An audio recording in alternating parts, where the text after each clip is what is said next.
여러분 안녕하세요. 지리 읽어주는 남자 이은호입니다. 오늘은요 여러분과 함께 2022학년도 6월 대수능 모의평가를 함께 해설해 보려고 하는데요.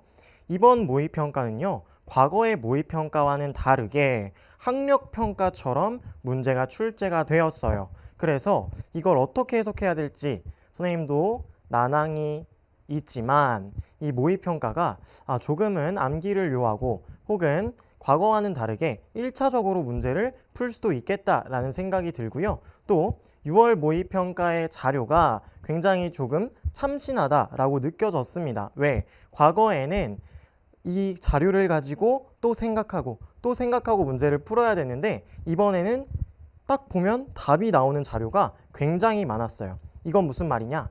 앞으로 신유형의 자료를 많이 출제할 테니 우리가 맛배기로 보여줄게 라는 느낌으로 선생님은 해석을 하고 있습니다. 그래서 오늘 이 시간에 여러분과 같이 모의평가 해설을 진행해 보려고 하는데요. 문제 난이도가 어렵지 않아서 우리 친구들도 이 해설을 들어야 되나 싶지만 선생님과 함께 6월을 시작으로 9월까지 해설을 진행하고요. 6월과 9월 그리고 그 당해년도의 전국연합평가와 묶어서 이번 2022학년도 대학수학능력시험 어떻게 출제될까 한번 같이 추론해보는 시간 가져보도록 하겠습니다. 자, 그러면 첫 번째 문제부터 한번 들어가 보도록 하겠습니다. 자, 지도에 대한 문제가 나와 있지요. 그래서 이 두 지도 어떤 지도입니까? 먼저 중세시대 티오 지도이죠. 티오 지도가 나와 있고요. 나는 우리나라 조선시대의 중세시대 우리 조선 중기에 바로 천화도가 나와 있습니다. 자, 그럼 우리 같이 기억번부터 한번 들어가 보도록 할까요? 자, 가는 우리 티오 지도는 크리스트교 세계관이 반영되어 있다라고 나와 있는데요. 자, 가운데 보니까 예루살렘 떡하니 보이고요. 우리 동쪽에 파라다이스가 보이고 있습니다. 이 두 가지를 보니까 당연히 크리스트교의 영향을 받았겠구나. 크리스트교 세계관이 맞죠. 그래서 기억 맞고요. 그다음 니은번 천화도에는 상상의 나라가 표현되어 있다. 그쵸? 우리 중국을 중심으로 하고 있지만 여인국, 머리 3개 달린 삼수국, 털이 많이 달린 사람들이 사는 국가, 다양한 국가가 표현되어 있단 말입니다. 그래서 상상의 국가 표현되어 있죠. 어떤 영향? 산해경의 도교 사상의 영향을 많이 받았고 그렇기 때문에 우리가 관념적인 지도이다 라고 이야기를 많이 하죠. 자, 다음 디귿번입니다. 가나 모두 지도의 위쪽이 남쪽이다. 한번 볼까요? 우리가 암기를 하지 않았어도 어떻게 알 수 있냐? 지금 아시아가 위쪽에 표현이 되어 있고요. 그 왼쪽 아래에 유럽이 표현되어 있습니다. 그리고 유럽 오른쪽에 아프리카가 표현되어 있네요. 그럼 우리가 보통 아는 아시아 있고 유럽 있고 아프리카 있는 지도와 다르다는 거죠. 지금 남쪽은 오른쪽이고요. 이 위쪽이 동쪽인 것이죠.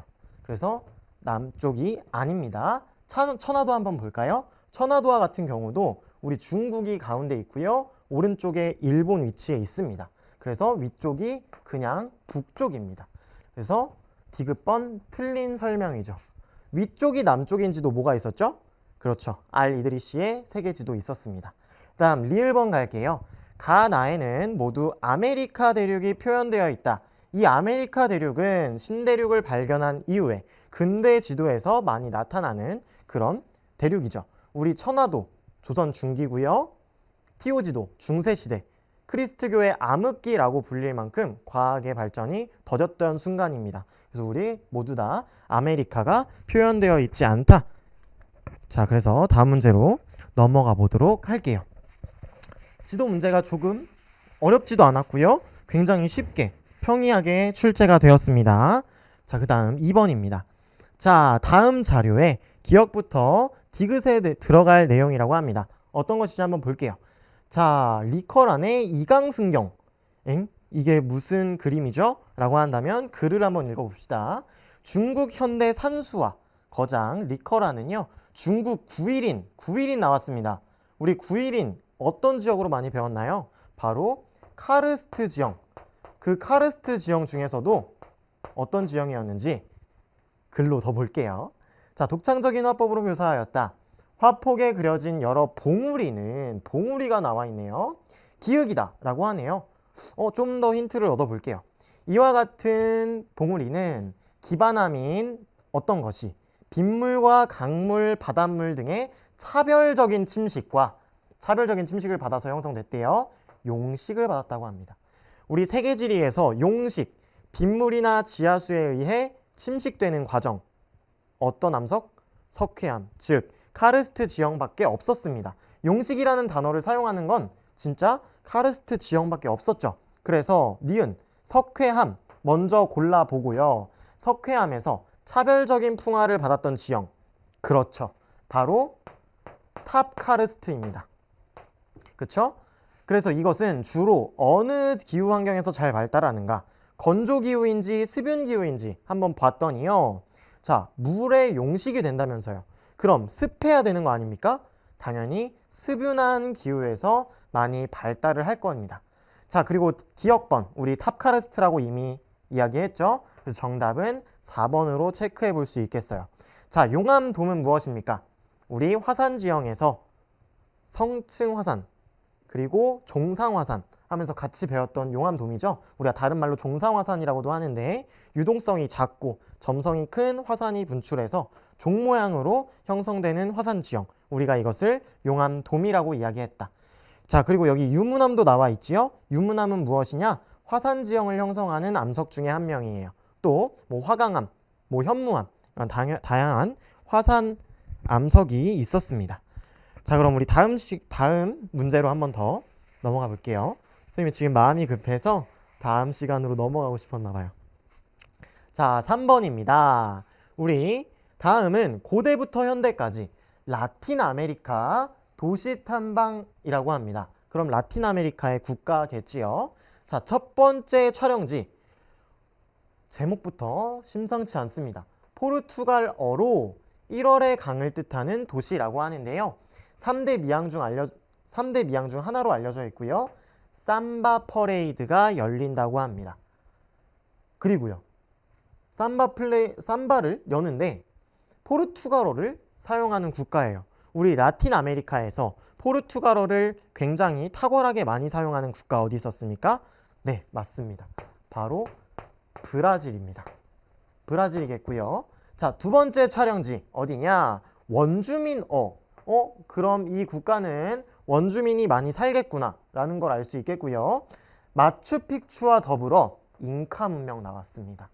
그리고 고대 도시 나와 있죠. 잉카 제국의 수도였다고 하는데요.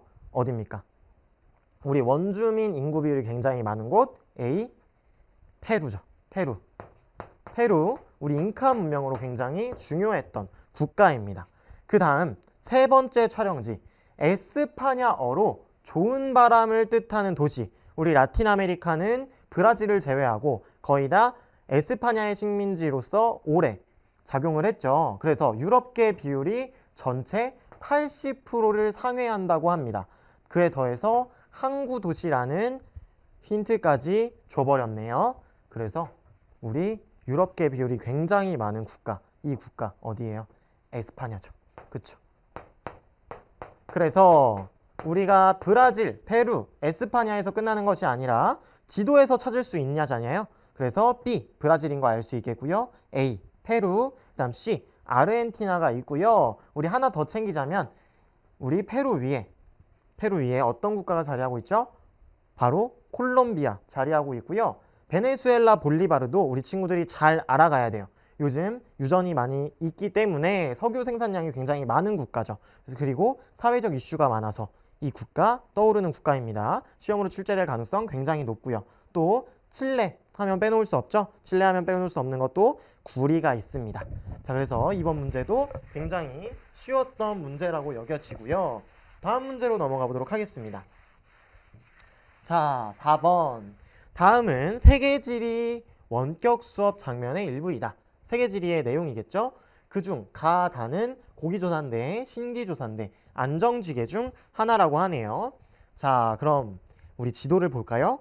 가, 나, 다가 있는데 우리 친구들 오스트레일리아에서 굉장히 중요했던 산맥 어디죠? 여기 그레이트 디바이딩 산맥이 있고요. 그로 서쪽을 가면 선생님이 철광석이 많이 분포하는 곳이 있어. 왜냐하면 이곳은 안정육괴이기 때문에. 그러면 지금 가가 안정육괴, 나가 고기 조산대겠네요. 그럼 다는 뭡니까? 우리 뉴질랜드 환태평양 조산대에 속했었죠. 그래서 우리 다는 신기 조산대일 겁니다. 그래서 가 안정육괴고요. 나는 고기 습곡 산맥 혹은 고기 조산대라고 볼 수가 있겠죠. 자, 그래서 값부터 한번 보도록 하겠습니다. 북아메리카의 에팔레치아 산맥은 안정육괴로 분류합니까? 아니죠. 에팔레치아 산맥 뭡니까? 고기 조산대에 속하고요. 그 다음 미안해요. 글씨를 너무 날렸었네요. 다 신기조산대의 대표적인 지형으로 순상지와 구조평야를 들 수 있다. 이거 무슨 설명이에요? 바로 안정육괴에 대한 설명이죠. 그 다음 병 다는 신기조산대는 고기조산대보다 형성된 시기가 이릅니다. 이릅니까? 이릅니까? 이릅니다. 이릅니까? 이르지 않죠. 생긴 지 얼마 안 됐죠. 그래서 고기조산대가 더 먼저 형성이 되었죠. 그 다음 정으로 갈게요. 가, 다 중 화산활동의 빈도가 가장 높은 곳은 나입니다. 아니죠. 고기조산대 고생대 이후에 만들어졌고요. 다 신기조산대는 중생대 말부터 신생대까지 만들어졌습니다. 그래서 지금도 화산활동이 분포하는 곳이 굉장히 많기 때문에 화산활동 발생 빈도가 많은 곳은 바로 신기조산대 다입니다. 그 다음 기역 지역에는 오스트레일리아의 대표적인 철광석 매장지가 있어요. 맞죠? 왜? 이곳 가는 안정육괴이기 때문에 철광석이 많이 분포할 것인데 그 중에서도 우리 오스트레일리아의 북서부 끝쪽 끝자락에 철광석이 많이 분포를 하고 있다라는 겁니다. 그럼 우리 고기조산대인 그레이트 디바이딩 산맥 주변에는요. 그렇죠. 석탄이 많이 분포하게 될 겁니다. 자, 그래서 우리 이번 문제 오세아니아 문제였는데 이것도 굉장히 쉬운 축에 속하죠. 자, 그 다음 5번입니다. 다음 자료는 세 국가의 종교별 신자 수를 나타낸 것이다. 자, 신자 비율에 통해서 우리 가나 다를 추론할 수 있었어야 돼요. 자, 보면요. 가부터 한번 볼게요. 자, 가, 나, 다. 어떻게 할 수 있을까요? 우리 지역부터 그러면 들어가 보도록 할게요. 자, 여기 인도 있고요. 인도 왼쪽에 바로 어떤 국가예요? 여기 어떤 국가예요? 파키스탄이죠. 파키스탄 있고요. 그 다음에 인도의 동쪽으로 우리 동남아시아에 속하는데요. 이 국가 바로 미얀마죠. 그죠? 미얀마 있죠. 자, 그러면 인도가 가장 많이 믿는 국가 어디에? 많이 믿는 종교 뭐예요? 그렇죠. 힌두교고요. 힌두교의 영향을 많이 받아서 이 네팔, 히말라야 산맥이 지나가는 이 네팔도 힌두교의 비중이 굉장히 높게 나타나고 있습니다. 자, 그 다음 우리 파키스탄에서 인도와 무력 충돌이 나타나는 이유 뭡니까? 인도는 힌두교, 파키스탄은 그렇죠. 이슬람교. 그래서 우리 여기 카슈미르 지방에서 계속 분쟁이 나타나고 있죠. 그래서 우리 파키스탄 이슬람교입니다. 그 다음 우리 미얀마 우리 동남아시아에서 그래도 비율이 높은 그 종교 뭐예요? 바로 그렇습니다. 바로 불교가 있겠죠. 그쵸? 여기까지 됐나요? 됐습니다. 자, 그러면 가는 민족 종교다라고 나와 있는데요. 이슬람교 민족 종교입니까? 아닙니다. 크리스트교, 이슬람교, 불교는 보편 종교였고요. 그리고 힌두교는 민족 종교였죠. 그래서 민족 종교는 힌두교에 대한 설명이에요. 그래서 가는 1번 틀렸고요. 자, 나는 힌두교는 신자 수가 가장 많은 국가 바로 인도네시아. 낚이면 안 됩니다. 인도죠. 인도죠. 자, 인도네시아에서 비율이 가장 높고 또 특정 국가에서 1위 국가를 하는 국가가 바로 인도네시아인 종교. 어떤 종교가 있죠? 바로 이슬람교죠. 이슬람교입니다. 자, 그 다음 3번으로 갈게요. 불교는 여러 신을 섬기는 다신교이다 라고 나와 있는데요. 우리가 다신교라고 배웠던 종교 어떤 게 있었죠? 그렇죠. 이건 힌두교에 대한 설명입니다. 힌두교에 대한 설명이고요. 우리 다신교와 반대로 유일신이 있죠. 유일신교. 우리 유일신교는 어떤 게 있었죠? 바로 크리스트교와 이슬람교가 있었습니다. 크리스트교는 예수, 이슬람교는 알라, 무함마드 알리, 알라가 있었죠. 자, 다음 4번. 불교는 이슬람교보다 발생 시기가 이르다라고 나와 있네요. 그쵸? 발생 시기 어떻게 됩니까? 불교는 기원전 7세기경, 6세기경이고요. 우리 이슬람교는 기원 후 7세기경에 설립된, 발생된 그런 종교입니다. 그래서 우리 답은 4번이 되겠고요. 뭔가 이상하죠? 잠깐. 다가 이 색깔이었군요. 이슬람교가 다였구나. 그쵸? 뭔가 이상했어요, 친구들. 뭔가 이상했어. 자, 그래서 우리 이슬람교는 불교보다 이른가요? 아니죠. 자, 불교가 이르고요. 그 다음에 이슬람이 나타나게 되었습니다. 그래서 4번 틀린 설명이겠고요. 선생님 미안해요. 다음 5번. 자, 가나의 기원지는 어디에요? 불교와 힌두교의 기원지는 남부아시아이다 라고 나와 있는데, 자, 우리 불교 어디서 나타났습니까? 인도 북동부의 부다가야에서 발생을 했고요. 힌두교도 인도의 바라나시에서 발생을 했죠. 그래서 둘 다 인도이고요. 인도는 남부아시아에 속하기 때문에 5번 선지 맞는 설명입니다. 선생님이 잠시 헷갈린 것 같아요. 그래서 이렇게 나와 있고요. 자, 우리 친구들 이 문제를 이렇게 끝낼 것이 아니라, 자, 인도 있고요. 인도 힌두교였고 네팔 힌두교였죠. 자, 그러면 인도 오른쪽에 있는 우리 방글라데시는 무슨 종교? 그렇죠. 이슬람교고요. 여기 부탄은요? 부탄은 라마교, 불교였습니다. 우리 여기까지 챙겨가야 모의고사 풀었구나 하는 거 알 수 있겠어요, 친구들. 이 정도는 가져가야 됩니다. 자, 다음 6번 문항입니다. 다음 글은 유럽의 산업지역에 대한 설명이다. 산업지역. 자, 그래서 나 한번 가볼게요. 자, 가 지역은 철광석이 풍부하게 매장된 지역으로 산업혁명 이후 인접지역에 매장되어 있는 석탄을 이용하여 철강산업이 발달했다고 합니다.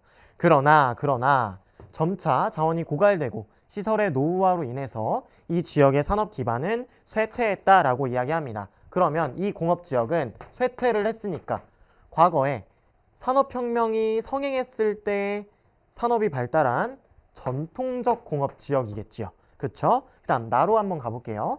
볼로냐를 중심으로 바로 줘버렸네요. 섬유, 의류, 신발, 가죽, 가구 등 바로 경공업 부분에 특화된, 그 뒤에 또 나옵니다. 다품종 소량 생산 방식. 공장에서 찍어내지 않고 누군가 수작업으로 만들어나 봅니다. 바로 여기 장인적인 중소기업이 모여있다.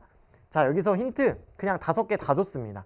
그렇기 때문에 우리 친구들이 경공업, 다품종 소량 생산, 장인적 중소기업 이렇게 해서요. 다 가져가야 돼요. 그래서 마지막에 기업들 간의 네트워크라고 하는데요. 이 네트워크 우리가 4글자로 뭐라고 합니까? 바로 클러스터가 형성되어 있다라고 이야기를 해볼 수가 있겠지요. 그럼 A부터 어떤 지역인지 한번 보도록 하겠습니다. 자, A 뭡니까? 우리 네덜란드에 위치한 바다 주변이네요. 임해 주변이네요. 바로 로테르담이죠. 우리 전통적 공업 지역에서 이제 우리 석탄 고갈됐어, 철광석 고갈됐어 하면서 밖에서부터 자원을 수입해 옵니다. 수입해 올 때 운반이 편한 곳 어디예요? 바로 바다 주변에 적한지. 그래서 우리 A는 로테르담이고요. 로테르담이 대표되는 거 바로 해운 교통지역이죠. 해운이나 하운이 발달한 지역, 그런 로테르담이고요. 다음 B 보면요. 여기 로렌 지방이죠. 바로 전통적 공업 지역입니다. 특히나 우리 독일에 있는 자르, 루르 다양한 지역에서 이제 석탄을 가지고 같이 철강 산업이 발달하게 된 것입니다. 자, 그럼 C는 어디입니까? 여기 굉장히 중요한 지역이죠. 어디예요? 여기 굉장히 중요한 지역 모르면 안 됩니다. 우리 프랑스의 소피아 앙티폴리스 기억나나요? 과학단지, 세계적인 과학단지였고요. 지금 정보통신 산업도 굉장히 발달해 있는 그런 지역입니다. 다음 D 갈게요. 우리 이탈리아의 북부에 위치해 있습니다. 그리고 볼로냐를 중심으로요. 장인적 생산을 하고 있는 그 지역 바로 제3이탈리아입니다.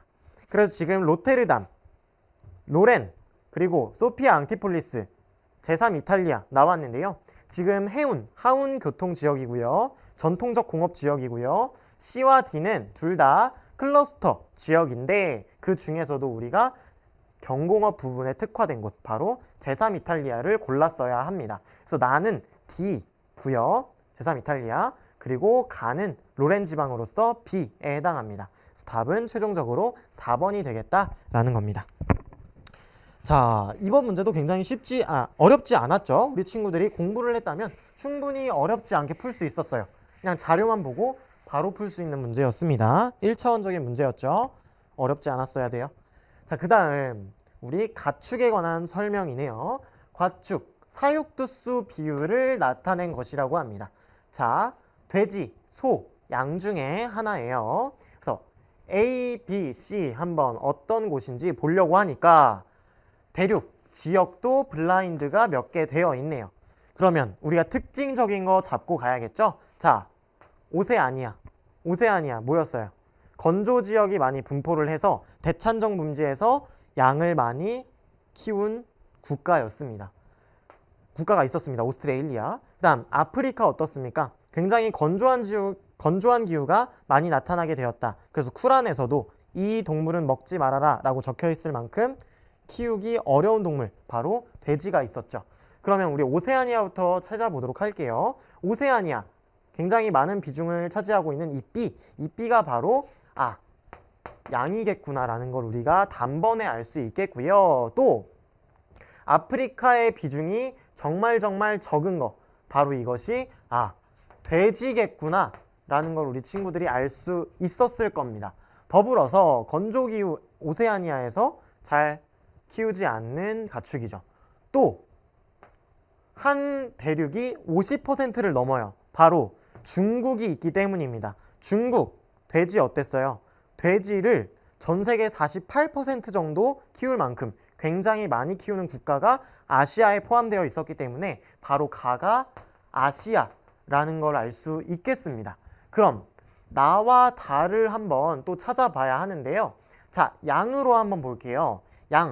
나는 굉장히 많이 키우는데 다는 별로 키우지 않고 있네요. 뭘까요? 왜 나에서는 많이 키우고 다에서는 별로 키우지 않을까? 이렇게 알아보려고 했더니 선생님 조금 어려워요 라고 하더라고요. 그럼 우리 A로 그냥 바로 갑시다. 바로 가볼게요. 자, 아시아인 거 알았고 나와 다만 남았는데 자, 지금 A 우리가 소인 걸 이미 알 수 있죠. 그쵸?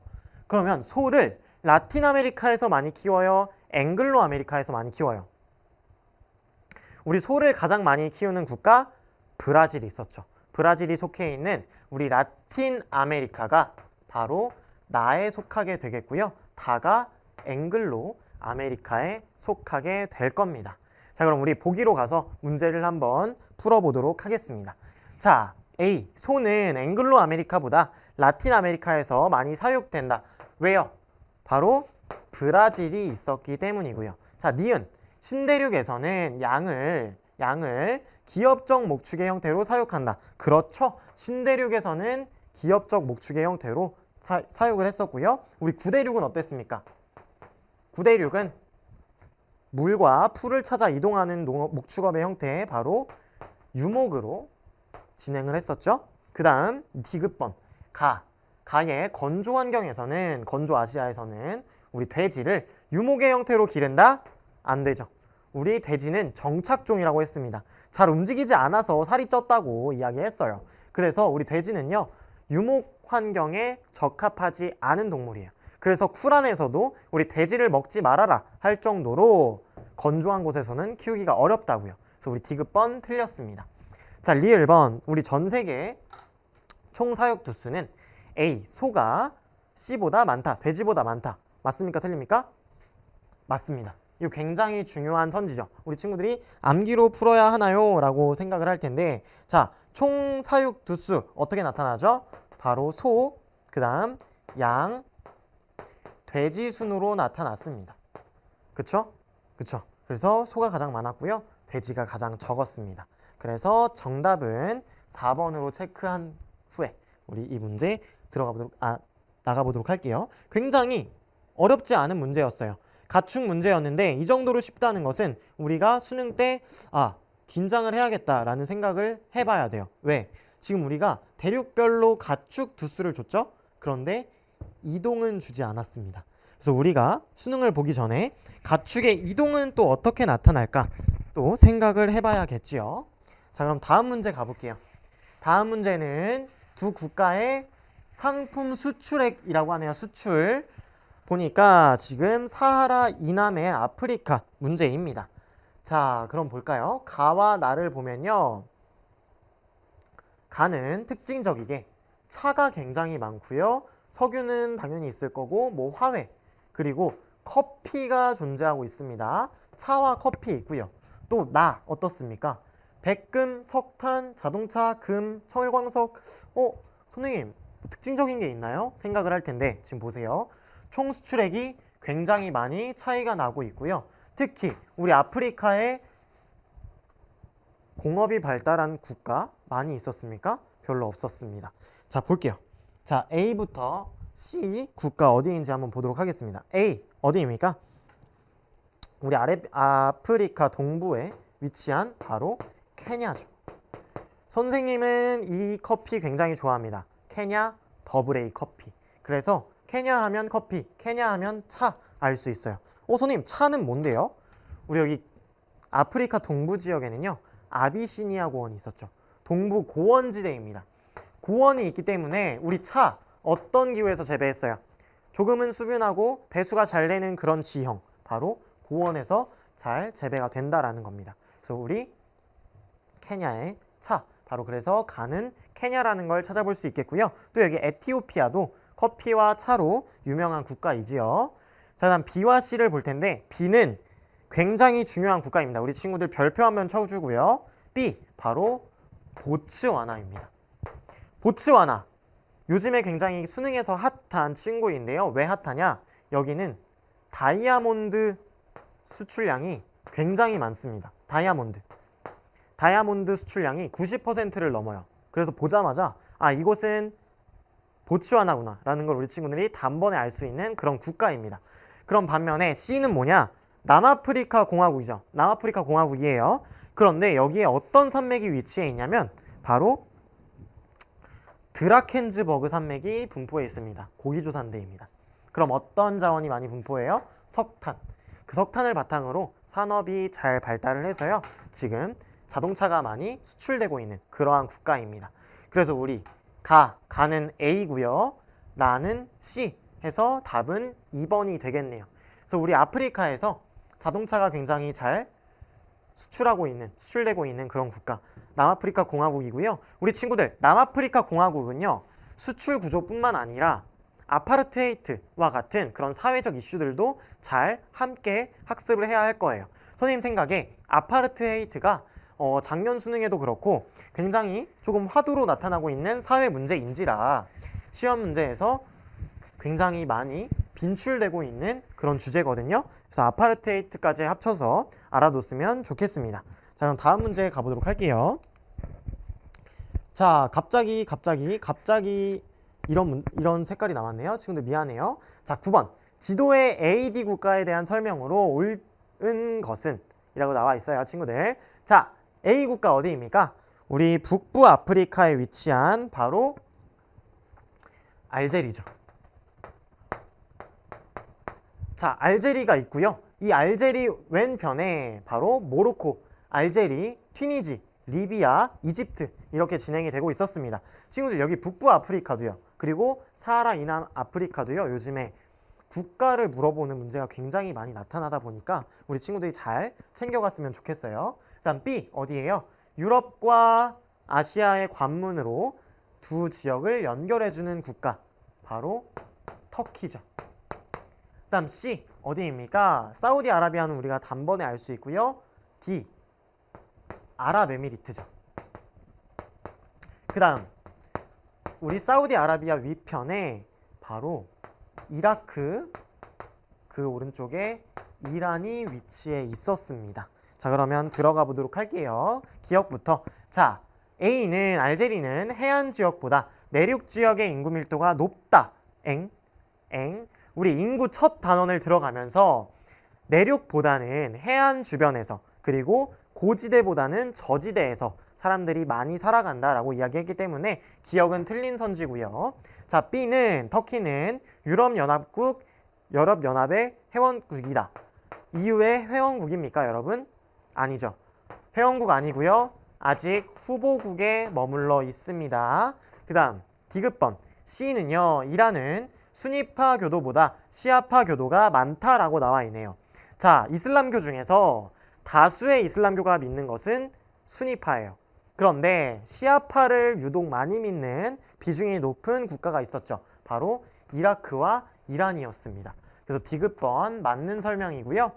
리을번. 자, D는 아랍에미리트는 외국인 노동자의 유입으로 청장년층에서 여자보다 남자가 많다라고 나와 있네요. 자, 우리 여기 유전지대 석유가 많이 나타나는 이 서남아시아 부분은요, 사람들이 경제적 이동을 많이 온다고 했습니다. 경제적 이동을 오는데 기간 산업도 많이 발달해 있어요. 그런데 이 기간 산업에 투입되려고 이분들이 오시는 거죠. 그럼 대체적으로 남성분들이 많이 오게 됩니다. 그럼으로써 남자가 많아서 성비가 어떻게 돼요? 성비가 높을까요? 낮을까요? 높죠. 그래서 남초 현상이 나타나는 대표적인 국가들이 여기 분포하고 있었습니다. 그래서 정답은 디귿과 리을이 있겠습니다. 자, 어렵지 않죠, 친구들? 자, 잘 가고 있고요. 우리 터키도 수능에서 또 물어보지 않을까라는 예측을 한번 해봅니다. 이 알제리도 굉장히 많이 빈출이 되고 있지요. 자, 그럼 다음 문제입니다. 자, 10번. 그래프의 가마 지역에 대한 설명으로 옳은 것은 이라고 나와 있는데요. 선생님이 이 문제가 좀 굉장히 당황스러웠어요. 왜냐하면 힌트를 너무 많이 줬어. 그래서 선생님이 생각해 보니까 이번 수능에서 인구를 내고 싶은데 다양한 지표를 설명하고 싶었던 것이 아닐까라는 생각을 조심스럽게 해봅니다. 그래서 여기 어떠한 힌트가 있냐? 바로 도시 인구 줬고요. 도시 인구 줬고요. 여기 도시화율 줬고요. 도시 인구 증가율 줬습니다. 그쵸? 그럼 우리 세 가지 힌트를 얻어서 들어가 볼게요. 자, 대륙별 도시 인구. 우리 대륙 중에 인구가 가장 많았던 대륙 어디 있습니까? 그렇죠. 그래서 우리 나는 바로 아시아라는 거 바로 알 수 있겠고요. 또 이번에는 우리 친구들이 선생님 너무 어려운데요? 라고 할까 봐서 도시 인구 증가율로 한번 가보도록 하겠습니다. 우리 도시 인구 증가율이 가장 높은 곳 바로 아프리카죠. 왜? 이 아프리카는 이제 도시화가 급속도로 진행되려고 하고 있는데 그 와중에 그 도시에서 출산율이 너무 많이 나타난다. 출산율이 굉장히 높게 나타난다라는 거죠. 그쵸? 그래서 이 가가 도시 인구 증가율이 굉장히 높게 나타나고요. 그 다음에 아시아 또한 도시화가 굉장히 급속도로 나타나고 있기 때문에 도시 인구 증가율이 많이 높게 나타나고 있는 모습입니다. 자, 그 다음 그럼 도시화율로 이번에 가볼게요. 도시화율. 자, 도시화율이 가장 높은 곳이죠. 도시화율이 가장 높습니다. 우리 도시화율이 가장 높았던 국가 대체 어디입니까? 바로 앵글로 아메리카죠. 그쵸? 선생님이 그럼 굳이 도시화율로 안 오고 다시 도시 인구 증가율로 가볼게요. 도시 인구 증가율이 가장 낮은 곳. 과거부터 도시화가 점진적으로 나와 있어서 더 이상 도시화가 진행되지 않으려는 그런 대륙 어디 있었어요? 바로 유럽이죠. 그 다음으로 선진국 앵글로 아메리카 있었고요. 우리 오세아니아는 인구와 도시 단원에서 굉장히 중요하진 않았던 대륙이기 때문에 버리고 가고요. 다 아시아와 앵글로 아메리카 사이에 있고요. 또 앵글로 아메리카 다음으로 도시화율이 높았던 국가 바로 라틴 아메리카입니다. 선생님, 유럽은 도시화율이 왜 떨어져요? 라고 생각할 텐데 도시화가 너무 많이 이루어져서 나 귀농할래 라고 하는 어르신들이 등장을 한 거예요. 그래서 우리 유럽은 앵글로 아메리카와 라틴 아메리카에 비해서 도시화율이 적게 나타난다라는 거 우리 친구들이 가져가면 좋겠습니다. 자, 그래서 우리 1번 선지부터 한번 보도록 하겠습니다. 자, 다에는 라틴 아메리카에는 최상위 세계 도시가 있다라고 나와 있는데 최상위 세계 도시 어디 있습니까? 뉴욕, 우리 앵글로 아메리카에 있고요. 도쿄, 아시아에 있고요. 또 런던, 어디 있습니까? 유럽에 있습니다. 라틴 아메리카의 최상위 도시 없습니다. 없죠. 그래서 1번은 틀린 선지. 그 다음 가는 아프리카는 다 라틴 아메리카보다 촌락의 인구가 적다라고 나와 있는데요. 자, 우리 친구들 이거 어떻게 풀 거냐? 우리 도시화율이라는 게 뭐였습니까? 도시화율. 그 나라에서 전체 인구 중에 도시에서 살아가는 사람들의 비율을 우리가 도시화율이라고 했다. 그쵸?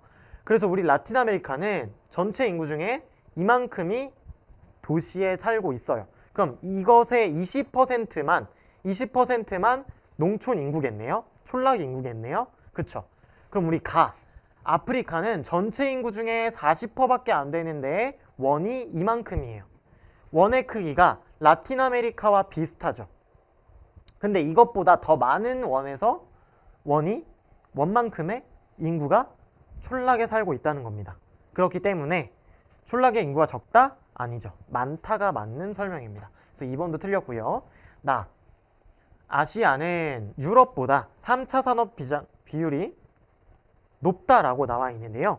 이거 차수 어떻게 구한다고 했어요? 선생님이 경제 수준. 자, 경제 수준이 높을수록 얘들아 산업의 고도화가 나타나. 그리고 도시화율 또한 비슷하게 나타난다 얘들아 라고 이야기를 했죠. 그러면 지금 경제 수준이 누가 더 높을 것 같아요? 바로 유럽이 더 높겠죠. 그럼 아시아는 상대적으로 산업의 고도화가 나타나지 않았을 거기 때문에 이 3차 산업 종사자 비율보다는 1차 산업 종사자 비율이 더 높을 겁니다. 그래서 우리 3번 문항도 틀렸다라고 볼 수 있겠고요. 다음 4번 볼게요. 다는 라보다 국가 수가 많다라고 나와 있는데 라틴 아메리카는 앵글로 아메리카보다 국가 수가 많다. 그렇죠. 맞죠. 우리 앵글로 아메리카에 미국과 캐나다 포함되어 있었고요. 라틴 아메리카는 칠레, 페루, 브라질 다양한 국가가 있었습니다. 다음 5번 갈게요. 라 어디 있어요? 앵글로 아메리카는 유럽보다 산업화 시기가 이르다. 대표적인 오답 선지죠. 앵글로 아메리카가 도시화율은 더 높지만 우리 유럽이 산업혁명 발상지입니다. 산업혁명이 가장 먼저 이루어진 대륙이라고요. 그렇기 때문에 5번 선지 틀렸다. 그래서 답은 우리 4번으로 알 수가 있겠습니다.